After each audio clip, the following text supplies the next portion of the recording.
Bien dicen que para un alivio siempre hay un remedio. Paso a paso, los grandes remedios dan un gran resultado.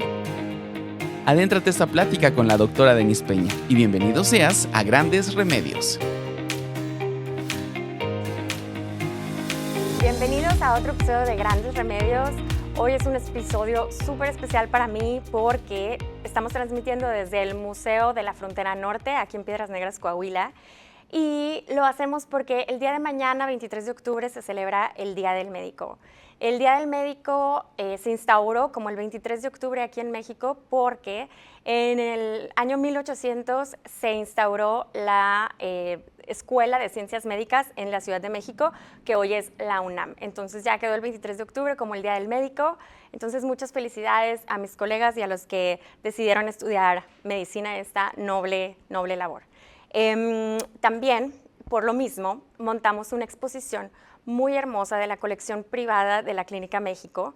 Es la colección privada de mi abuelo, el doctor Adalberto Peña Guerra, fundador de la Clínica México, y son instrumentos médicos muy interesantes del siglo XX. Espero que nos acompañen, por favor. Acompáñenme a ver las 5 piezas históricas que más me gustaron. Hay mucho más, así que los invito a venir, pero vamos a ver las 5 que más me gustaron. Hombredán fue un cirujano francés del siglo pasado, del siglo XX, y él en 1908 decidió hacer este tipo de inhalador que lo que hacía era dosificar el éter. Entonces, el éter hasta esos momentos se hacía como en unas gasas, se ponía en pañuelo, así como el cloroformo, y nada más se acercaba a la persona y nada más. Entonces, él decidió dosificarlo, entonces creó esta cámara de Hombredán, que lo que hace es, no es nada más una esfera, realmente adentro trae guata, trae como gasa, lo llenamos de éter, más o menos si le ponían 135 miligramos de éter, eso iba a dar una anestesia de 1 hora y media, nada más. Los cirujanos tenían que ser rápidos. De hecho, los cirujanos más rápidos eran los que eran los mejores pagados, no tanto los que tuvieran menos complicaciones, sino eran los más rápidos, los mejores pagados, por esta razón de la anestesia.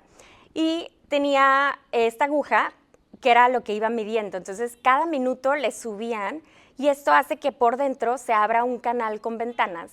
Y entonces, cada que le sube de nivel, cada minuto le tiene que subir hasta el 8. En el 8 ya se inducía la anestesia y luego se regresaban cada minuto hasta el 4, que ya era como el mantenimiento de la anestesia. Y ya cuando los querían despertar, se iban hasta el 0 y nada más, ¿no? Como es el éter, un gas que nada más era el gas y prácticamente no agarraba oxígeno, es un gas hipóxico. Entonces, en realidad había hipercapnia y hipoxia si lo trataban de usar de más de tiempo. Entonces, era muy importante ser rápidos. Entonces, esto es de colección, es muy hermosa y data de 1908.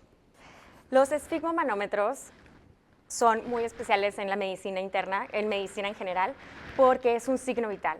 Esfigmomanómetro. Esfigmo viene del griego esfigmos, que significa pulso, y manómetro, medición de la presión arterial. Entonces, en 1896, el doctor italiano Riva Rocchi fue el primero que encontró una manera de medir la presión de manera indirecta.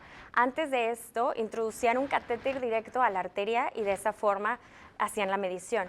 Entonces, a él se le ocurrió hacer, de hecho, algo muy parecido a lo actual, o bueno, a lo mercurial, que era un baumanómetro, un esfigmomanómetro, de mercurio, así era una hilerita, y un manguito. Y entonces inflaba el manguito y sentía el pulso. En esa época no usaban estetoscopios, solo sentían el pulso y podían predecir la presión sistólica. Entonces, eso fue con el mercurial. Después, en 1905, el doctor Korokov fue el que empezó a usarlo junto con el estetoscopio, y entonces él ya descubrió los ruidos Korokov, que llevan su nombre, y estos son el de la presión sistólica, y luego ya cuando se deja de escuchar los ruidos Korokov es la presión diastólica, pero esto fue hasta 1905. También tenemos el fenómeno del sombrerero loco, que eso es porque el mercurio es un metal pesado. Entonces, los sombrereros del siglo pasado, para hacer sombreros, utilizaban en el proceso mercurio. Y entonces nos empezamos a dar cuenta que empezaron a desarrollar síntomas de psicosis, de locura, de demencia, y entonces nos dimos cuenta que efectivamente el mercurio era tóxico. Aparte, no es bueno para el medio ambiente.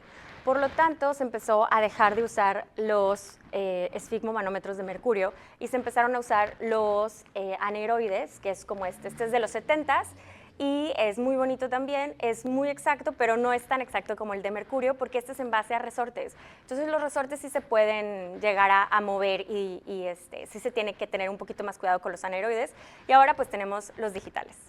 Esta pieza histórica, el microscopio de Ernst Leitz Wetzlar, es un microscopio alemán, es del 6 de junio de 1935. Aquí viene el número de serie, toda la fecha exacta cuando fue vendido. Y es una pieza histórica por muchas razones, pero el contexto de la época era un contexto muy, muy difícil. Este microscopio fue fabricado por judíos en Alemania nazi, en épocas donde Hitler era canciller.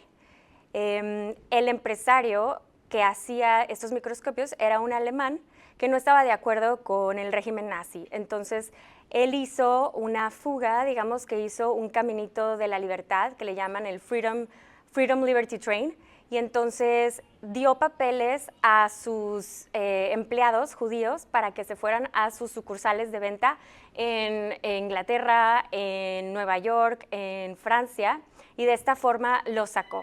Entonces, este microscopio fue fabricado por judíos en Alemania nazi y vendido por sobrevivientes judíos.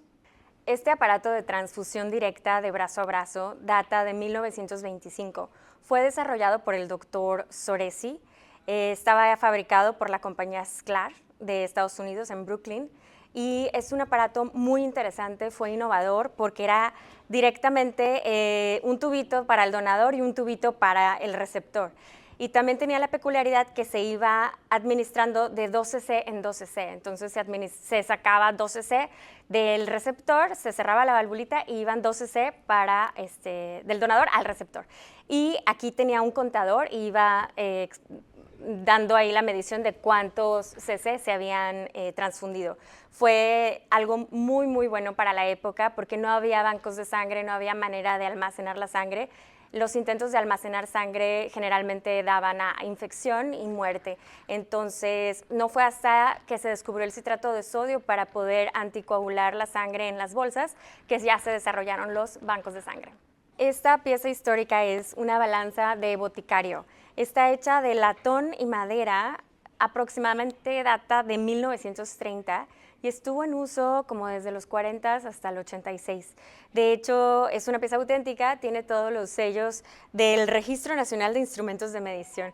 El último sello que tiene es de 1986 y tiene una sensibilidad extraordinaria. De hecho, se desequilibra con tan solo 2 centésimas de gramo. Entonces, era perfecto para ser muy preciso en la elaboración de medicamentos. Gracias por acompañarme en este recorrido virtual, espero lo hayas disfrutado y espero vengas. Estamos en el Museo de la Frontera Norte, aquí en Piedras Negras, Coahuila. Esta es la colección privada de mi abuelo, el doctor Adalberto Peña Guerra, fundador de la Clínica México. Vamos a estar del 23 de octubre a un mes más. Entonces, muchas gracias por acompañarme y recuerda, tú eres tu gran remedio. Acompaña a la doctora Denise Peña en el próximo episodio y seguir entendiendo y aprendiendo los grandes remedios.